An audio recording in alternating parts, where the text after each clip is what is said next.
Assalamualaikum warahmatullahi wabarakatuh. Teman-teman yang luar biasa, apa kabar? Semoga hari ini teman-teman semua jauh lebih baik dari hari-hari sebelumnya.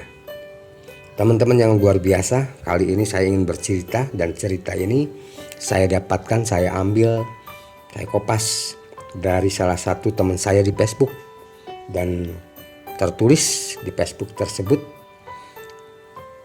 sumbernya adalah nih, dengan judul Nuri. Pada tahun 1999 di Jalan Muhammad Tamrin, tepatnya di Gunung Sarinah. Ketika itu jam 2 dini hari, saya baru saja usai mengajak tamu asing, sahabat saya yang namanya Tom, makan di restoran McDonald. Ketika akan sampai di pelataran parkir, nampak di luar pagar ada gadis kecil. Mungkin usianya sekitar kurang lebih 9 tahunan. Sedang ditarik tangannya secara paksa oleh pria perkasa. Saya tertegun melihat pemandangan ini, karena gadis kecil itu 2 kali terjatuh ketika berusaha melepaskan diri dan berontak dari pagutan pria perkasa. Di belakangnya ada seorang wanita dewasa memandangi keadaan itu dengan tatapan kosong. Tak banyak orang yang melihat peristiwa itu. Tamu saya langsung beraksi untuk memberikan pertolongan kepada wanita itu. Saya pun secara refleks membantu. "Ada apa ini?" kata saya. "Lo jangan ikut campur lo," teriak pria berotot itu dengan muka garang. Sementara gadis kecil itu terus berontak tapi tidak ada air mata, kecuali matanya memancarkan rasa takut teramat-amat. Naluri kemanusiaan saya bangkit. "Anda tidak lepaskan, Anda harus berhadapan dengan kami," kata saya sambil memandang tamu saya. Karena tamu saya bertubuh besar, membuat nyali pria itu mengendur. Kesempatan ini saya gunakan untuk menarik gadis kecil itu. Pria itu langsung berjalan menjauh kami dengan tatapan penuh amarah. Gadis kecil itu menatap saya dengan tatapan kosong, penuh takut sambil melirik ke arah pria itu, berlalu dari hadapannya. "Terima kasih, Pak," kata wanita dewasa yang segera menarik gadis kecil itu dari saya. "Tadi itu preman jalanan, Pak. Dia memang sering datang kemari untuk meminta uang kepada kami yang mangkal di sini. Minggu lalu saya tidak bisa kasih uang, tapi anak saya dibawanya pergi. Saya tidak tahu apa yang dilakukan pria itu. Tapi setelah itu anak saya sangat ketakutan bila bertemu pria itu." "Ini anak ibu?" "Iya, Pak." "Di mana suami ibu?" "Di Senen, Pak." Setelah berpikir sejenak, akhirnya saya memutuskan untuk menggantarnya kepada suaminya. "Tidak usah, Pak. Kami tidak punya rumah. Saya dan suami saya tidak tentu di mana harus tidur. Kami hidup di jalanan, Pak. Saya pemulung dan anak saya mengamen. Juga suami saya pemulung." Saya terhenyak. Di depan saya ada 2 wanita lemah dan lemah sekali. Anaknya adalah generasi masa depan bangsa, dan orang tuanya adalah generasi yang gagal dimanusiakan. Tak banyak yang dapat saya katakan untuk membantunya, kecuali berdoa dan memberi sedikit uang untuk dia bertahan, entah sampai kapan. Ketika saya keluar dari pelataran parkir, saya melihat gadis kecil itu kembali dalam keadaan yang sama. Berusaha melepaskan diri dari cengkraman wanita dewasa itu, tapi kini dia meraung. Saya pun mengarahkan kendaraan ke arah mereka. Ketika saya turun, wanita dewasa itu berlari meninggalkan gadis kecil itu sendirian. Nampak gadis kecil itu terduduk di jalanan setengah membungkuk. Betapa terkejutnya saya. Tangan gadis itu berdarah. Segera saya gendong gadis itu ke dalam kendaraan untuk dibawanya ke rumah sakit. Di dalam kendaraan, gadis kecil itu badannya menggigil, dikecam rasa takut. Matanya meredup, dan tubuhnya menyandar ke jok kendaraan. Tamu saya menatap dengan air mata berlinang. "Kenapa kamu tidak ikut dengan ibumu?"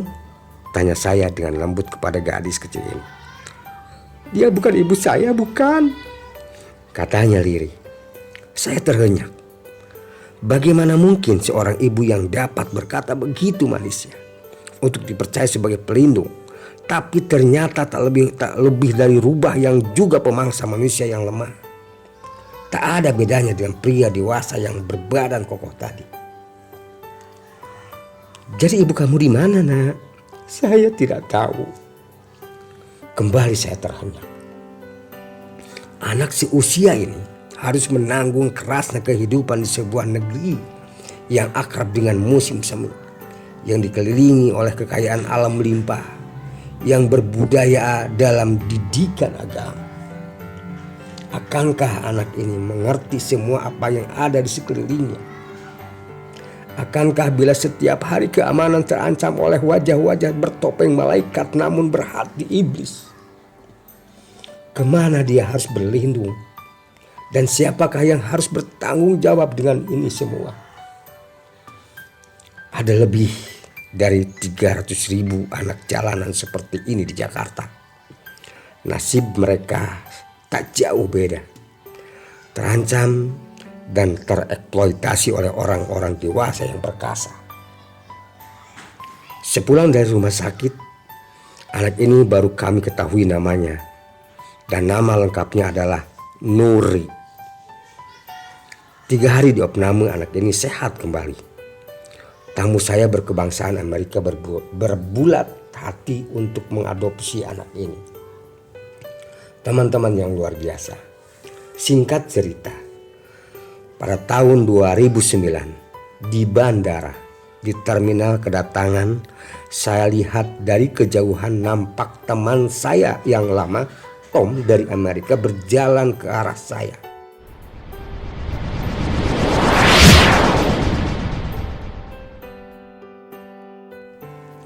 Di sampingnya nampak istrinya dengan 2 orang gadis belia. Dua-duanya adalah wanita.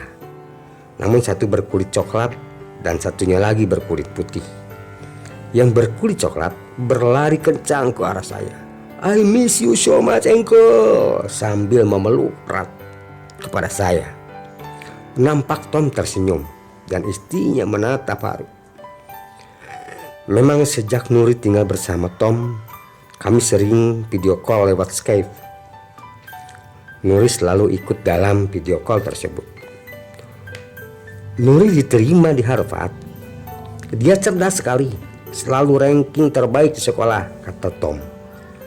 Ketika kami menanyakan hadiah apa yang dia inginkan atas diterima di Harvard, maka dia memilih untuk mengunjungi Jakarta katanya, kata istri Tom. Kamu cinta Indonesia, sayang? Tanyaku sambil tersenyum. "Iya, Om," Nuri berkata dengan mata memerah seakan menahan tangis. Dia mungkin merindukan teman-temannya yang entah bagaimana nasib mereka. Nuri mengingatkan saya kepada anak-anak terlantar jalanan yang kini menurut data 2019 masih ada 12.000 anak terlantar di Jakarta di jalanan.